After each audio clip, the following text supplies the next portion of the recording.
देंगे। और इसी के साथ अब हम पहुंच गए हैं इस समरी के कंक्लूजन पर। मुद्दा मामला ये है कि रॉबर्ट कियोसाकी एक फेमस अमेरिकन बिजनेसमैन और ऑथर है। रिच डैड पुअर डैड उनकी लिखी बहुत ही एंगेजिंग और बेस्ट सेलिंग किताब है। ये बुक दो फादर्स की फाइनेंशियल स्ट्रेटेजी और माइंडसेट के डिफरेंसेस को एक्सप्लोर करती है। एक उनके बायोलॉजिकल फादर पुअर डैड हैं और दूसरे उनके बेस्ट फ्रेंड के फादर रिच डैड हैं। तो ये कहानी वहां से शुरू होती है जब कियोसाकी एक यंग लड़के थे।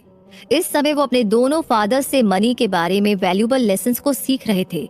एक तरफ उनके खुद के पिता पुअर डैड थे, जो कि एक स्टेबल जॉब वाले वेल एजुकेटेड पर्सन थे। उनका वे ऑफ थिंकिंग थोड़ा ट्रेडिशनल था। वो गुड एजुकेशन, हार्ड वर्क और सिक्योर जॉब में बिलीव करते थे। वहीं दूसरी ओर उनके रिच डैड थे, जो कि एक सेल्फ मेड मिलीनियर थे। वो फाइनेंशियल एजुकेशन की इंपॉर्टेंस पर जोर देते थे, साथ ही वो पैसिव इनकम के सोर्स को डेवलप करने और एसेट बिल्डिंग पर फोकस करने में बिलीव करते थे। कियोसाकी ने बताया कि कैसे उनके रिच डैड ने उन्हें एसेट्स और लायबिलिटीज के कॉन्सेप्ट को सिखाया। उन्होंने बताया कि एसेट वो चीजें होती है जो आपके पॉकेट में मनी भरने का काम करती है, जैसे रियल एस्टेट और स्टॉक। वहीं लायबिलिटीज वो चीजें हैं जो आपकी पॉकेट खाली करने का काम करती है, जैसे कि कार या फिर बड़ा घर। रिच डैड ने हमेशा अपनी लायबिलिटीज को मिनिमाइज करने और इनकम जनरेटिंग एसेट्स को मैक्सिमाइज करने पर जोर दिया।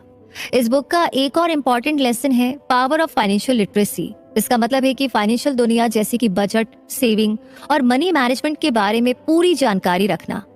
कियोसाकी का कहना था कि हमें स्कूल में फाइनेंशियल एजुकेशन के बारे में नहीं पढ़ाया जाता है।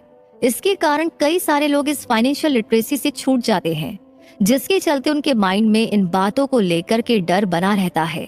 कियोसाकी हमेशा अपने रीडर्स को एनकरेज करते हैं कि वो फाइनेंशियल नॉलेज के बारे में ज्यादा से ज्यादा जाने, मनी इन्वेस्ट करने और मनी मैनेजमेंट के बारे में अपनी अंडरस्टैंडिंग को डेवलप करें।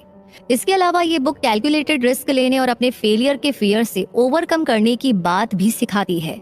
कियोसाकी का कहना है कि ज्यादातर लोग फाइनेंशियल रिस्क लेने से बचते हैं और वे सेफ और कंफर्टेबल लाइफ को प्रेफर करते हैं, लेकिन ट्रू वेल्थ के लिए आपको अपने कंफर्ट जोन से बाहर आना ही होगा और नई अपॉर्चुनिटीज, नए मौकों को एक्सेप्ट करना होगा। Overall rich dad poor dad आपको वेल्थ क्रिएशन पर एक वैल्यूएबल पर्सपेक्टिव प्रोवाइड कराती है। रिच डैड के माइंडसेट को अडॉप्ट करके और फाइनेंशियल एजुकेशन पर फोकस करके, साथ ही उनके बताए कॉन्सेप्ट जैसे कि इनकम जनरेटिंग, एसेट बिल्डिंग और कैलकुलेटेड रिस्क को एक्सेप्ट करके कोई भी फाइनेंशियल इंडिपेंडेंस और लॉन्ग टर्म सक्सेस को अचीव कर सकता है। तो इन्हीं सारी बातों के साथ ये समरी यहीं पर कंप्लीट होती है। इस समरी के बारे में आपकी क्या राय है, क्या थॉट्स है, कैसा लगा, कमेंट सेक्शन में जरूर